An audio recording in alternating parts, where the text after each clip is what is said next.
नमस्कार, बहुत स्वागत है आपका। रिपोर्टर लाइव देख रहे हैं आप, मैं हूं आपके साथ शिवम सोनी। रिपोर्टर लाइव में हम अपने तमाम संवाददाताओं से लेंगे दिन भर की बड़ी खबरों की जानकारी। तो चलिए शुरुआत करते हैं रिपोर्टर लाइव की। 4 साल पुराने एक आपराधिक मानहानि में 2 साल की सजा मिलने के बाद शुक्रवार को कांग्रेस नेता राहुल गांधी की लोकसभा की सदस्यता रद्द कर दी गई। खबर पर ज्यादा अपडेट्स दे रहे हैं हमारे संवाददाता दिनकर आनंद। कहते हैं इतिहास खुद को दोहराता है। कांग्रेस नेता राहुल गांधी की मानहानि मामले में लोकसभा से सदस्यता रद्द कर दी गई है। आपको बता दें कि राहुल गांधी की सदस्यता रद्द करने के बाद विपक्ष और सत्ता पक्ष में लगातार टकराव देखने को मिल रहा है। एक तरफ जहां कांग्रेस कह रही है कि राहुल गांधी को सच बोलने की सजा मिली है, तो दूसरी तरफ से बीजेपी की प्रतिक्रिया आ रही है कि एक सामान्य प्रक्रिया है, ये इसको कोर्ट ने सजा दी है और उसके बाद सदन से सजा मिली है। वहीं इसको लेकर कांग्रेस अध्यक्ष मल्लिकार्जुन खड़गे ने कहा कि राहुल गांधी को सच बोलने की सजा मिली है। राहुल गांधी ने अडानी और जेपीसी की मांग की, इसी की राहुल गांधी को सजा मिली है। आपको बता दें कि राहुल गांधी की दादी यानी कि इंदिरा गांधी की भी 1977 और 78 के बीच सदस्यता चली गई थी। इसके बाद इंदिरा गांधी एक बार फिर से निष्कासित कर दी गई सदन से। उसके बाद इंदिरा गांधी ने को सुप्रीम कोर्ट से राहत मिली थी। तो क्या राहुल को सुप्रीम कोर्ट से राहत मिलेगी, बड़ा सवाल है। लेकिन उससे भी बड़ा सवाल कि राहुल गांधी और कांग्रेस पार्टी 2024 में अब क्या आगे करने वाली है। क्या 2024 में प्रियंका गांधी के सहारे कांग्रेस आगे बढ़ेगी? क्या अमेठी से एक बार फिर से प्रियंका गांधी जनता के बीच जाएंगी? अमेठी पारिवारिक सीट है, पिछली बार लोकसभा के चुनाव वहां से राहुल गांधी लड़े थे, हालांकि राहुल गांधी वहां से हारे। उसके बाद वायनाड से राहुल गांधी ने चुनाव लड़ा और संसद पहुंचे थे, लेकिन अब उनकी सांसदी रद्द की जा चुकी है। आपको बता दें कि 2024 को लेकर बीजेपी भी अपनी तमाम कोशिशों में जुटी हुई है। वहीं कांग्रेस को एक करारा झटका लगा है। कैमरा पर्सन निकांत के साथ मैं दिनकर आनंद, इंडिया। उधर कांग्रेस नेता राहुल गांधी की लोकसभा सदस्यता रद्द कर दी गई है और इसके बाद कांग्रेस की आगे की रणनीति क्या होगी, बता रहे हैं हमारे संवाददाता नितिन चौधरी। राहुल गांधी की सदस्यता रद्द होने के बाद कांग्रेस का अगला रुख अब होगा। जिस तरीके से राहुल गांधी की सदस्यता रद्द हुई थी, तो आज उसको देखते ही आज राजस्थान के मुख्यमंत्री अशोक गहलोत जो है आज राहुल गांधी के आवास पे आएंगे। साथ ही उनके साथ में प्रियंका गांधी और सोनिया गांधी भी उनके साथ में बैठक करेंगे। जिस तरीके से राहुल गांधी की आज जो सदस्यता थी वो रद्द की गई है, तो उसी को देखते हुए अब अगले नेताओं का जो है सिलसिला जारी हो गया। बता दें कि आपको जिस तरीके से राहुल गांधी ने प्रधानमंत्री नरेंद्र मोदी को लेकर अभद्र टिप्पणी की थी, तो उसको देखते हुए 2 साल की सजा हो गई है राहुल गांधी को, तो उसमें जो है सदस्यता भी रद्द कर दी गई है। लेकिन उसी के बाद आपको बताएं कि जिस तरीके से राहुल गांधी ने जो है एक सदस्यता रद्द हुई है, तो उसमें जो है तमाम मुख्यमंत्रियों का सिलसिला जो है अब राहुल गांधी के आवास पर जारी हो गया है। कैमरामैन निकांत गुप्ता के साथ मैं नितिन चौधरी, इंडिया वॉइस। उधर मानहानि मामले में 2 साल की सजा के बाद राहुल गांधी की संसद सदस्यता को रद्द कर दिया गया है। वहीं इस पर बीजेपी की क्या कुछ प्रतिक्रिया रही, बता रहे हैं हमारे संवाददाता विशाल मिश्रा। राहुल गांधी को बड़ा झटका लगा है। लोकसभा सचिवालय ने कांग्रेस नेता राहुल गांधी की संसद सदस्यता को रद्द कर दी है, जिसके बाद अब आरोप प्रत्यारोप के दौर भी चालू हो गए हैं। कांग्रेस और बीजेपी एक दूसरे पर हमलावर है। तो वहीं अब ये देखा जा रहा है कि 2024 लोकसभा चुनाव के लिए क्या कांग्रेस की रणनीति क्या होती है। वहीं बीजेपी अब ओबीसी कार्ड खेलने की कोशिश कर रही है। 2024 में अब राहुल गांधी को मुद्दा बना करके चलने की कोशिश बीजेपी करने जा रही है, जिसको लेकर के अब कांग्रेस की आने वाली रणनीति, आगे की रणनीति क्या कांग्रेस बनाती है, ये देखने वाली बात होगी। लेकिन सबसे बड़ी बात यह है कि कांग्रेस नेता राहुल गांधी की संसद सदस्यता रद्द कर दी गई है, जिसके बाद अब कांग्रेस आगे की रणनीति क्या करने वाली है। कैमरामैन निकांत गुप्ता के साथ विशाल मिश्रा। देश के प्रधानमंत्री नरेंद्र मोदी शुक्रवार को अपने संसदीय क्षेत्र वाराणसी पहुंचे। प्रधानमंत्री ने यहां पर अलग अलग परियोजनाओं का लोकार्पण और शिलान्यास किया। खबर पर ज्यादा अपडेट्स दे रही हमारी सहयोगी जूही। वाराणसी से सांसद और देश के प्रधानमंत्री नरेंद्र मोदी ने आज 4 महीनों बाद अपने संसदीय क्षेत्र वाराणसी का दौरा किया। यह दौरा जो है कई लिहाज से जो है काफी अहम माना जाता है। इस दौरान उन्होंने एक जनसभा को संबोधित भी किया और कई वाराणसी को कई परियोजनाओं की जो है वो सौगात दी। संबोधन में कहा कि आज काशी की चर्चा देश दुनिया में है। काशी के लोगों ने अपनी मेहनत से सभी की आशंका दूर कर दी है। वहीं इस दौरान सीएम योगी आदित्यनाथ भी मौजूद थे और उन्होंने कहा कि जब भी पीएम काशी आए हैं तो काशी के लिए कुछ न कुछ नई सौगात लेकर ही आए हैं। आज प्रधानमंत्री द्वारा काशी के लिए यहां 1780 करोड़ के परियोजनाओं का जो है वो लोकार्पण और शिलान्यास होने जा रहा है। योगी ने राहुल गांधी पर भी इस दौरान निशाना साधा और कहा कि कांग्रेस के नेताओं ने सबको बांटने का काम किया है। सीएम ने कहा कि देश के करोड़ों लोगों को योजनाओं का लाभ बिना भेदभाव के दिया गया है। ये विपक्ष को अच्छा नहीं लग रहा। कांग्रेस के नेता और सांसद राहुल गांधी को गरीब के बेटे को देश के सर्वोच्च पद पर जाना बिल्कुल भी अच्छा नहीं लग रहा। आपको बता दें, पीएम नरेंद्र मोदी ने 1600 करोड़ की 9 परियोजनाओं का शिलान्यास किया। इसके साथ ही लगभग 180 करोड़ की 19 परियोजनाओं का भी लोकार्पण किया। इनमें एटीसी टावर, पुलिस विभाग की इमारतें, स्मार्ट सिटी और कुछ जलकल की परियोजनाओं के लोकार्पण जो है वो शामिल है। प्रधानमंत्री नरेंद्र मोदी ने अपने संसदीय क्षेत्र में 1800 करोड़ रुपए के परियोजनाओं का शिलान्यास किया, जिसमें देश के सबसे पहले रोपवे पब्लिक ट्रांसपोर्ट का भी उद्घाटन किया गया। आपको बता दें, पीएम मोदी ने बटन दबाकर राष्ट्रीय रोग नियंत्रण केंद्र और उच्च रोकथाम प्रयोगशाला और वाराणसी शाखा का शिलान्यास किया। साथ ही वन वर्ल्ड टीबी समिट में बटन दबाकर भारत में टीबी को खत्म करने के लिए प्रमुख पहलों की शुरुआत की।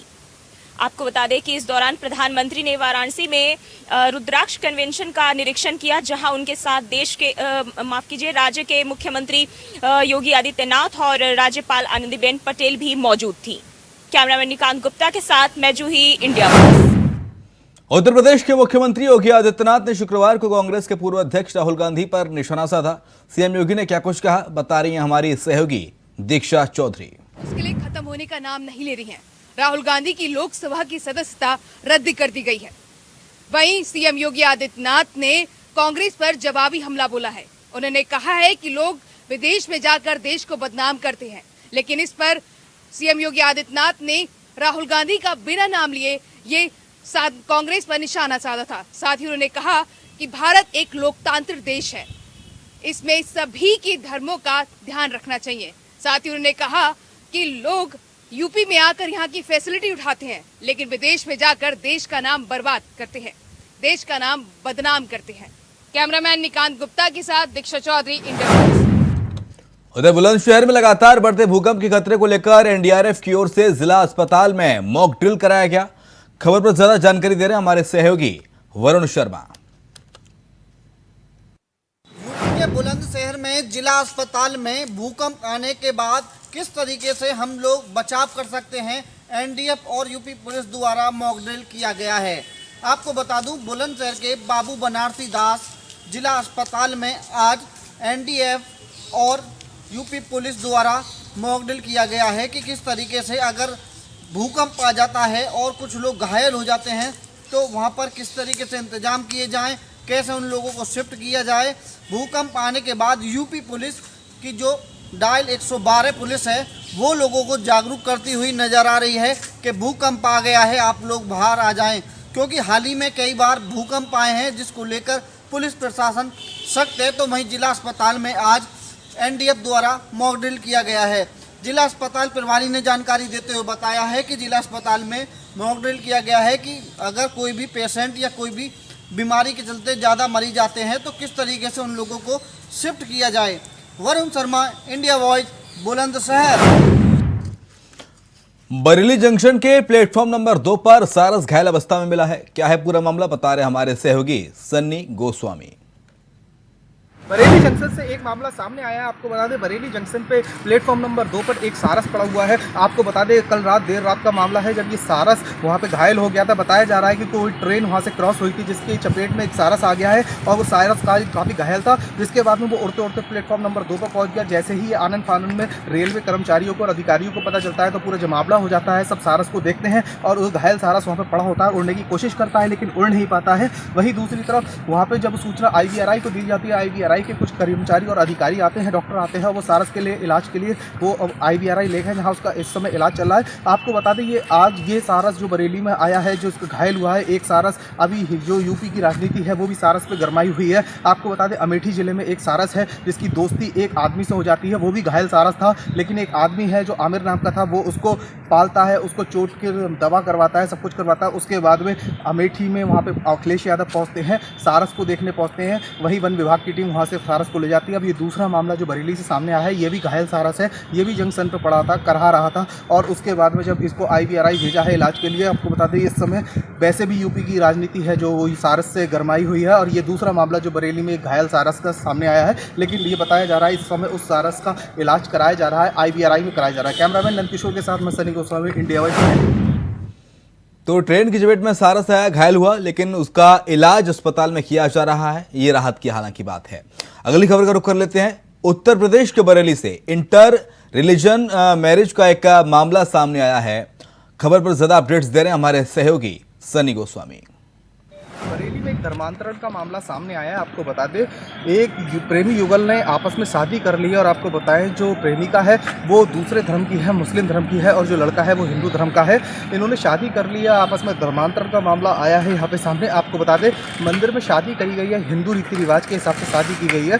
स्याना नाम का जो लड़की है उसका नाम वो है, अब वो सायना बी नाम का लड़की है, और उसका अब नया नाम जो है वो हिंदू रीति रिवाज के तहत शादी होने के बाद में उसका नाम जो पुकारा जाएगा वो शालिनी पुकारा जाएगा। आपको बता दें उनका सीधा सीधा कहना है, जो शादी कराने वाले पंडित का कहना है, उनका सीधा कहना है कि ये दोनों जोड़े आए थे यहाँ पे, अब तक वो काफ़ी शादी करा चुके हैं। दूसरे धर्म की लड़कियों को उन्होंने घर वापसियाँ करवाई हैं, कई घर वापसी कराई हैं। उन्होंने बताया कि ये आपस में इनका प्रेम था और इनको शादी करवाई है, और बाकायदा पूरे जो सनातन धर्म होता है उसके हिसाब से पूरे हिंदू रीति रिवाज के हिसाब से शादी कराई है। वहीं लड़की का कहना है वो आपस में 6 साल से प्रेम करते थे, लड़के लड़के प्रेम करते थे, आपस में चलते फिरते कभी वो मिले थे, आपस में उनकी बातचीत हुई थी जिसको वो प्रेम में बदल गई और वो शादी करना चाहते हैं। उसके बाद में जो लड़की के घर वाले हैं, लड़की ने बताया है कि उसे अपने घर वालों से यहाँ से बहुत खतरा है, और उसके बाप और लड़की के पिता और उसके जो भैया हैं वो उसे आए दिन धमकी दे रहे हैं। अगर उसके लिए, उसकी जान के लिए अगर कुछ खतरा होता है तो उसमें सीधे सीधे जिम्मेदार उसके पिताजी और उसके भाई होंगे। आपको बता दें बरेली से बहुत बड़ा मामला सामने आया, जो धर्मांतरण का मामला आया है। कैमरामैन नंदकिशोर के साथ मैं सनी गोस्वामी, इंडिया वाइज बरेली।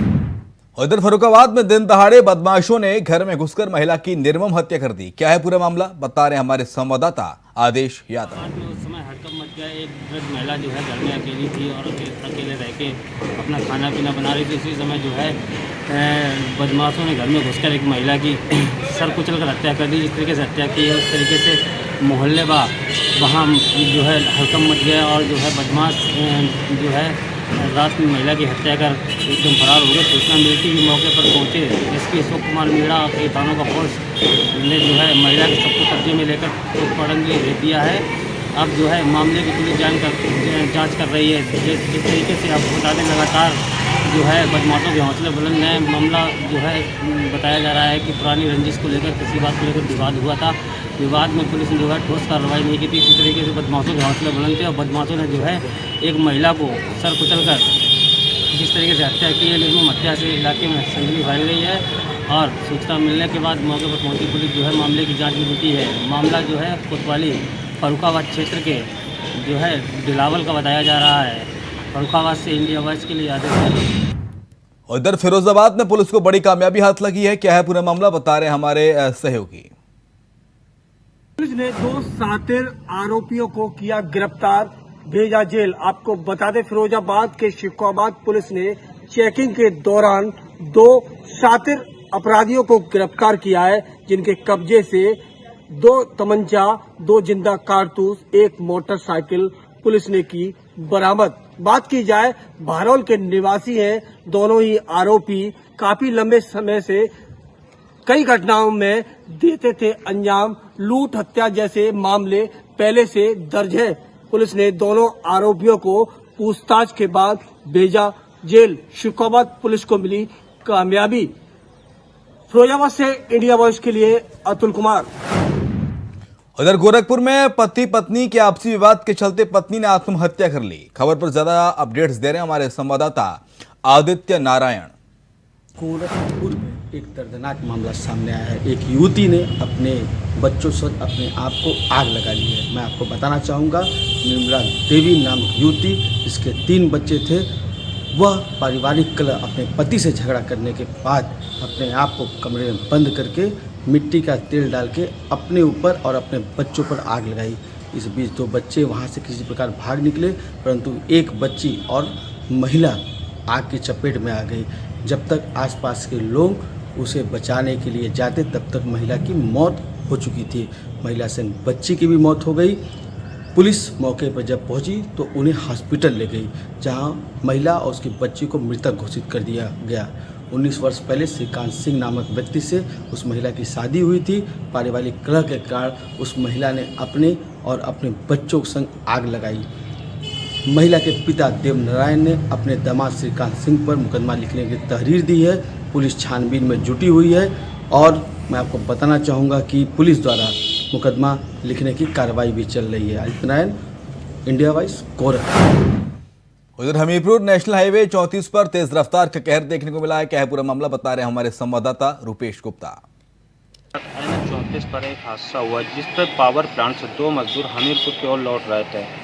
लौटते समय अज्ञात वाहन उनको टक्कर मारता है, जिस पर मजदूरों की काफ़ी हालत गंभीर हो जाती है। जैसे ही ग्रामीणों को सूचना मिलती है, ग्रामीण मौके पर पहुंचते हैं और एम्बुलेंस बुलाते हैं। एम्बुलेंस बुलाने के बाद ग्रामीण उस पर एम्बुलेंस पर दोनों मजदूरों को लाद के जिला अस्पताल लाते हैं। जिला अस्पताल लाते समय जैसे ही अस्पताल पहुंचते हैं तो डॉक्टर इलाज कर रहे होते हैं और एक मजदूर की काफ़ी हालत गंभीर होती है और जो दूसरा मजदूर है उसकी काफ़ी हद तक ठीक था। उसका प्राथमिक उपचार जिला अस्पताल पे चल रहा। जो दूसरा मजदूर था उसको कानपुर रेफर किया गया। इसके पहले भी ग्रामीणों ने शासन प्रशासन से मांग की थी कि NH 34 पर डिवाइडर बनवाया जाए, लेकिन अभी तक ना ही डिवाइडर बने ना ही ब्रेकर बने। अक्सर मांग की जाती है लेकिन हादसों का सिलसिला नहीं थम रहा है।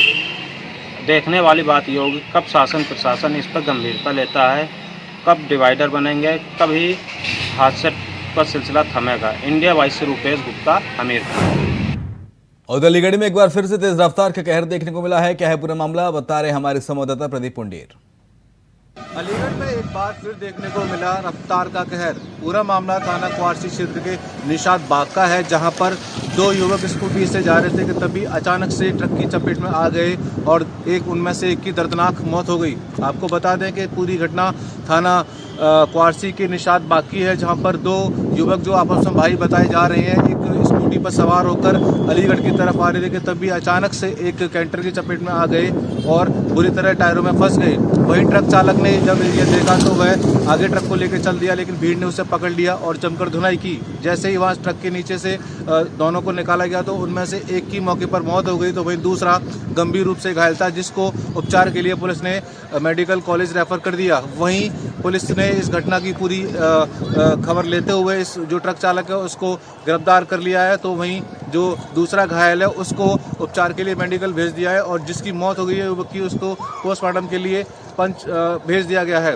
वहीं आपको बताते चलें कि स्कूटी में जो पूरी घटना है, जो एक्सीडेंट हुआ, ये CCTV में कैद हो गई और ये वीडियो काफ़ी वायरल हो गया। मैं प्रदीप पुंडीर, इंडिया वॉइस, अलीगढ़। और इधर अयोध्या में रामनवमी की धूम मची है। लोगों में रामनवमी को लेकर उत्साह नजर आ रहा है। रामनवमी को लेकर क्या कुछ है तैयारियां, बता रहे हमारे संवाददाता अभिनव आनंद।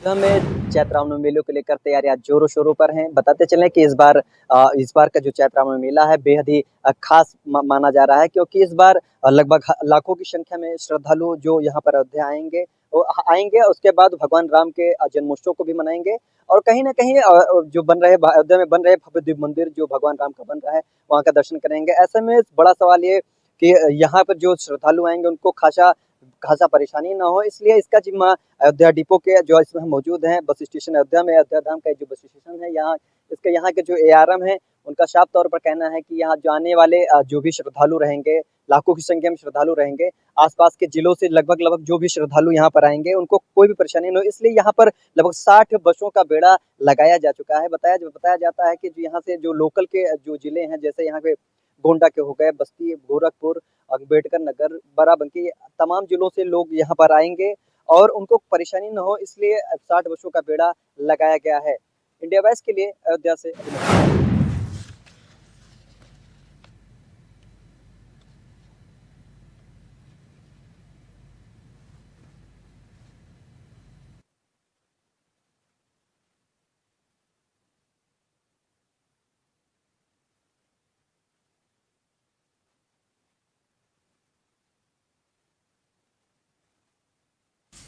उधर झांसी में पुलिस और बदमाशों के बीच हुई है मुठभेड़, बता रहे हमारे सहयोगी। देखिए। मुठभेड़ जब से प्रदेश में योगी आदित्यनाथ की सरकार आई है तब से मुठभेड़ एनकाउंटर, घटना का सफल अनावरण, ऐसे शब्द समाचारों और अखबारों की सुर्खियों में देखने को मिलते रहते हैं। जनपद में इसी माह में 2 लूट की बड़ी घटनाएं हुई हैं। दोनों घटनाओं में पुलिस ने गुडवर्क किया, माल बरामद किया, अपराधियों की गिरफ्तारी की। कुछ दिन पूर्व ही गुरसराय और गरौठा थाना क्षेत्र का एक बॉर्डर गांव है खैरो नामक, वहां पर एक जैन परिवार रहता है। वहां 8 से 10 बदमाश घुसे, परिवारजनों के साथ मारपीट की, धारदार हथियारों से हमला किया। लगभग 1.5 घंटे का तांडव हुआ वहां। इसके बाद सूचना मिली परिवारजनों द्वारा कि 60 लाख रुपए की यह लूट हुई है। मामले की गंभीरता को देखते हुए वरिष्ठ पुलिस अधिकारी वहां पहुंचे। एडीजी जोन कानपुर ने मामले का संज्ञान लिया। वो स्वयं भी यहां घटनास्थल पर पहुंचे थे, जिसके बाद 4 टीमों का गठन किया गया था। पुलिस ने अपराधियों की धरपकड़ शुरू कर दी थी। 2 गिरफ्तारियां पहले हो चुकी हैं। कल देर रात चेकिंग के दौरान 2 अपराधी आ रहे थे। उस समय पुलिस ने उनको रोका, लेकिन उन्होंने फायरिंग शुरू कर दी, जिसमें जो पहला अपराधी था वो गाड़ी के साथ वहीं गिर गया, जिसे मौके से पकड़ लिया गया। दूसरा जो भागने का प्रयास कर रहा था, पुलिस ने फायरिंग की, जिसमें उसके पैर में गोली लगी और वह घायल हो गया। पुलिस ने गिरफ्तारियां कर ली हैं और उनके पास से मकान मालिक का जो गृह स्वामी है उसका आधार कार्ड, कुछ दस्तावेज और 3,80,000 रुपए बरामद हुए हैं। यह एक पुलिस का गुड वर्क है। जैसे जैसे हम देख रहे हैं अपराधों की संख्या बढ़ रही है, अपराधी हाईटेक हो रहे हैं, हमारी पुलिस भी हाईटेक हो रही है। कहीं ना कहीं ये एक चूहे बिल्ली का खेल है, जिसमें पुलिस आगे बढ़ती नजर आ रही है। अब देखना है इन मामलों से, एनकाउंटर की घटनाओं से अपराधों पर कितना अंकुश लगता है, अपराधियों में कितना भय आता है, आगे इसको हम देखेंगे। झांसी से इंडिया वॉइस के लिए अतुल वर्मा। उधर कासगंज के अंदर ड्यूटी पर तैनात जवान की बड़ी लापरवाही उजागर हुई है। क्या है पूरा मामला, बता रहे हैं हमारे सहयोगी अशोक शर्मा। कासगंज जनपद के सिरपड़ा कस्बे में लगे गंगा सागर मेला में कल अचानक चली गोली से एक तुषार नाम के मासूम जो गंभीर रूप से घायल हो गया, जिसको आनन फानन में वहां से एटा ले जाया गया। गंभीर हालत को देखते हुए उसे आगरा रेनबो हॉस्पिटल में भर्ती कराया गया। वहीं अचानक पुलिस अधीक्षक सौरभ दीक्षित ने पहुंचकर मौके पर उस जवान सुरेंद्र को अपने कब्जे में लेकर थाने में बैठा दिया तथा उससे बातचीत की जा रही कि इंसास गिरी कैसे, तथा इसकी जांच पड़ताल की जा रही। उसके बाद उसके कमांडेंट को 45 वाहिनी के कमांडेंट को सूचना दे दी गई है और उसके बाद वैधानिक कार्रवाई भी की जा रही है। इंडिया वॉइस से अशोक शर्मा की रिपोर्ट। उधर रायबरेली के अंदर एक किसान की अज्ञात बदमाशों ने गोली मारकर हत्या कर दी। क्या है पूरा मामला, बता रहे हमारे संवाददाता राजू तिवारी। अपराध पर नियंत्रण करने के लिए पुलिस अधीक्षक रायबरेली आलोक प्रियदर्शी के द्वारा अनेक प्रकार से थानेदारों को चेतावनी दी जा रही है और अपराध पर नियंत्रण पाने के लिए उनके द्वारा तरह तरह के परिवर्तन भी किए जा रहे हैं। हाल में ही उन्होंने थानेदारों व उप निरीक्षकों के ट्रांसफर किए थे, इसलिए कि जिले में अपराध पर नियंत्रण पाया जा सके। लेकिन जिले में अपराध का ग्राफ लगातार बढ़ता जा रहा है और आपराधिक घटनाएं रुकने का नाम नहीं ले रही हैं। ताजा मामला रायबरेली जिले के ऊंचाहार थाना क्षेत्र के कोटरा बहादुरगंज का है, जहां एक किसान अपने खेतों की रखवाली कर रहा था और अज्ञात लोगों द्वारा उसकी गोली मारकर हत्या कर दी जाती है। आपको बता दें, इस हत्या के बाद क्षेत्र में सनसनी फैल गई है और लोगों में भय का माहौल देखा जा रहा है। पूरा मामला रायबरेली जिले के ऊंचाहार कोतवाली क्षेत्र का है, जहां हत्या के बाद पूरा थाना क्षेत्र में लोगों में सनसनी फैल गई और लोग लगातार हत्याओं की वारदात से ऊब चुके हैं। और कहीं ना कहीं अगर देखा जाए तो लोगों की हत्या जैसी घटनाएं आम होती दिखाई पड़ रही हैं। जैसे लोगों की हत्या हो रही है, लगातार बीते सप्ताह में कई हत्याएं हो चुकी हैं, जिसके बाद क्षेत्र में आक्रोश है। पुलिस के प्रति जो लोग आस्था रखते हैं, वो कहीं ना कहीं पुलिस से विश्वास उठता हुआ दिखाई दे रहा है। बता दें कि इस तरह की आपराधिक घटनाओं पर अंकुश लगाने में पूरी तरह से ऊंचाहार पुलिस नाकाम साबित हो रही है। अब देखने वाली बात होगी कि इस तरह की हत्याएं होने के बाद अनेक प्रकार से होली के दरमियान से लगातार ऊंचाहार कोतवाली क्षेत्र में हत्याओं का ग्राफ बढ़ता जा रहा है और अनेक प्रकार से हत्याएं हो रही हैं।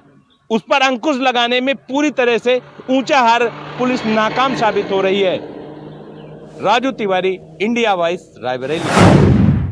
तो रायबरेली के अंदर लगातार अपराध का ग्राफ बढ़ता जा रहा है, लेकिन बावजूद उसके पुलिस कार्रवाई कर रही है, लेकिन पुलिस की ठोस कार्यवाही बदमाशों तक नजर नहीं आ रही। इसी के परिणाम है कि लगातार इस तरह की हत्या की वारदातें शहर में इजाफा हो रहा है। सिद्धार्थनगर में भी अवैध अस्पतालों में छापेमारी की गई है। क्या है पूरा मामला, बता रहे हैं राकेश यादव। सिद्धार्थनगर जिले में अवैध रूप से संचालित हो रहे अस्पतालों पर सदर एसडीएम ललित कुमार और डॉक्टर की टीम ने छापेमारी की। आपको बता दूं कि अवैध तरीके से अस्पताल जो चल रहे हैं सिद्धार्थनगर जिले में, उनके खिलाफ मुहिम चलाकर सदर एसडीएम ने छापेमारी की। 2 अस्पतालों पर, एक मैक्स हॉस्पिटल और एक आशीर्वाद हॉस्पिटल, दोनों पे डॉक्टर मौजूद नहीं थे, न ही कागजात दिखा पाए जो जरूरत के कागजात थे। एसडीएम को जब उन्होंने मांगा तो नहीं दिखा पाए। अब इसको लेकर उन्होंने निर्देश दिया कि कल तक का समय दिया, अगर कागजात नहीं उपलब्ध करा पाते तो उनके खिलाफ सीज करने के अलावा और कोई चारा नहीं बचता है।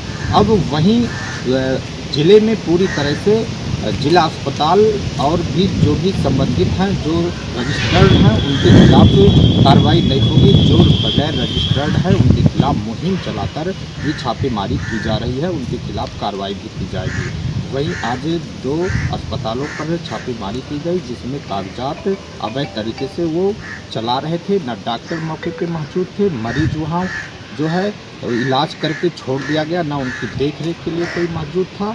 ऐसे में निर्देशित किया है कि आप कागजात और डॉक्टर का रजिस्टर्ड फर्म दिखाएं। सिद्धार्थनगर में इस तरह से छापेमारी चल रही है सारे अस्पतालों के खिलाफ जो बगैर रजिस्टर्ड हैं। सिद्धार्थनगर से राकेश यादव, इंडिया वाइज। और इसी के साथ रिपोर्टर लाइव में इतना ही। खबरें लगातार जारी हैं।